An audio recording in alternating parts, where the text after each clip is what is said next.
वानेवाडी ग्रामपंचायतकडून साथीचे रोग पसरू नये म्हणून प्रतिबंधात्मक फवारणी।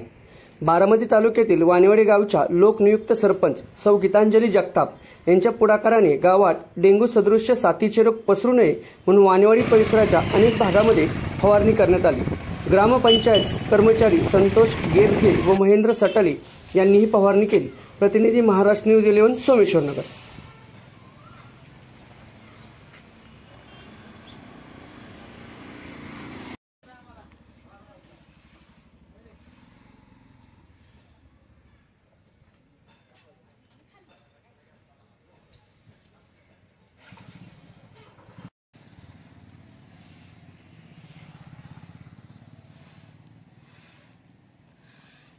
जुआरी वीडियो